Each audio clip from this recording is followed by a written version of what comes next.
Here with head men's basketball coach Blake Mellinger ahead of a game tonight against Southern Wesleyan. Another non-conference game for you guys, game 5 of the season. Off to a 2-2 start after the loss to number 16 North Georgia on Saturday. A close game for most of that game. They went on a little bit of a run late in the second half there and kind of pulled away at the end. They end up winning by 10, 78-68. Was it encouraging for you, though, as the head coach, to see your guys go out there and play really competitive and really close and give a top 25 team like North Georgia a lot of fits for most of that game? Just kind of the offense went away a little bit towards the end and they made some shots. Yeah, it was. I mean, obviously we were disappointed in the result, but we weren't extremely disappointed in how we played. I think it was 43 or 44-43. We had the lead with right at 10 minutes to go, and they made I don't know, they went on like a 8-0, 10-0 run, something like that. We just never answered that run, and that was kind of the difference in the game. So, I thought I think you got to give them credit. I thought they guarded us really well, but at the same time, like I felt like we had some shots there in the second half that, truthfully, we normally make that just didn't go down for us for whatever reason. So that's not to take anything away from them, because I do think they made it hard on us on the offensive end of the floor. But at the same time, I feel like if we get a couple of those shots down that we normally make, it's right there tooth and nail all the way to the end. I think that's a good point. I think it was a good mix of both, a couple missed shots that you guys normally make, a couple open threes in particular, and they played really good defense. On the defensive side for them, though, what specifically did they do that made it tough for you guys to score? Because you guys came in as one of the best three-point shooting teams in the country, getting a lot of points off the bench and getting out in transition. And really, all three of those areas were a struggle in that game. How was North Georgia? Did they seem prepared for it, or was it more just missing shots? No, I mean they were definitely prepared. We couldn't get anything in transition against them. The transition defense was really good. And then we couldn't get the ball to the paint. One of the advantages I feel like we have, and honestly, one of the things that opens up the perimeter for us a little bit, is our ability to drive the ball to the paint. And we had a hard time just gaining advantage on drives. I thought they did a really good job of keeping the ball in front of them, and that allowed them to. Or prevented us from putting them in long closed out situations, and getting open threes on the perimeter off of kickouts. It was another really good game from Zion Frooster. I think one of the storylines coming into this season was the return of the freshman class from last year with Lightford, Shelley, and Frooster. And obviously the headliners would be Lightford and Shelley being all freshman team selections in the conference last year. But Frooster certainly had a good season, played almost every game. But this year, he's off to an absolute tear. He's averaging 19 points a game to lead the team. He scored 17 or more in all 4 games. He's got 9 steals, which is the most on the team. He's 9 for 18 from deep at 50%.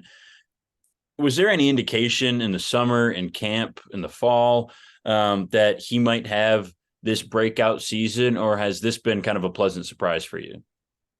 No, we always knew he was really capable. He can really score the ball. That's kind of who he is. He's a scorer. I think he kind of got overlooked last year, truthfully, because of, I think there were 5 all freshman players last year in the league, and I felt like we had 3 of them for whatever reason. Only Kalen and Pat got voted in, but I thought he easily had a case to be an all freshman player also. And then he was playing behind Brad last year, so I think people didn't really see what he could do on a consistent basis. But he's really versatile, really dynamic in transition, and he can really score in a lot of different ways. And I think people are really starting to realize that now. So you guys have Southern Wesleyan tonight, a team that went 5-23 last year, but 5-15 within their conference in the Conference of Carolinas. So they do pick up 5 wins within the league at least. They're in their second year with their head coach, who's in his first year as the full-time head coach, was the interim last year. This is a game that, probably a chance for you guys to work out some kinks. Southern Wesleyan has had their struggles over the last couple of years. What's the main focus for you, and what area do you want to see your team get better tonight? I just want to see us play a consistent game on both ends of the floor. I think we've been really good in spurts on the offensive and defensive end. I think for us, we're just looking to put 40 minutes together on both sides of the ball. If we do that, I think we'll be fine. We can't overlook them. Like their record, I don't think indicates how good they could be. Like they're offensively, they can really score the ball. They really spread you out.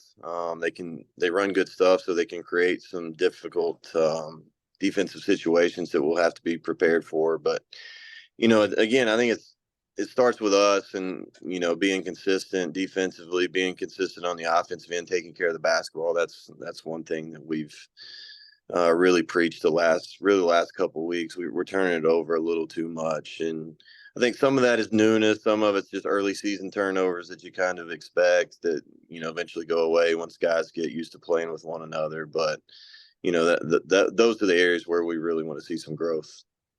I think Southern Wesleyan is a good case study almost for kind of scouting in today's modern day and age of college basketball. It's a team that struggled last year, and they bring in two really good transfers this year in Raquel Hallman and Aaron Timms, who are leading the way for them through the first three games. I'm wondering, this early into the season, in today's day and age of college basketball, where there's a lot of transfers and a lot of change from year to year, how difficult is it to scout an opponent like them, and how much are you looking at last season's numbers and the film from last season with the guys that they brought back, and how much are you relying on the small sample size you've had in the first couple games? Yeah, honestly, it's a little bit of both. We don't have a whole lot of data or a whole lot of information to go off of from this year, and even the guys that played well for them last year seem to be in different roles. So that plays one part into it, but at the same time, we're only they're 3 games in, so you can't really tell a whole lot. I think for us, it's just all about really like focusing on the things that we do well and try to play to our strengths. And we feel like if we do that, then we'll be in good shape. And one last question before we get you out of here. It's the fifth game of the year for you guys, the fifth game at home. There's still two more at home before you guys go on the road for the first time. Does starting the season this year with 7 home games in a row, I mean, obviously you guys make the schedule and that was something you guys wanted, but what's the benefit of that? It seems like it might be able to get your guys into a rhythm and help them settle in to a season in which you guys have a tough schedule. Obviously, the South Atlantic Conference is very difficult. North Georgia, West Liberty, Lincoln Memorial, all top 25 teams. There's a chance to face more coming up later. Does having all these games at home to start the year kind of help your guys settle in and get a rhythm before you really pick up the gauntlet of this season?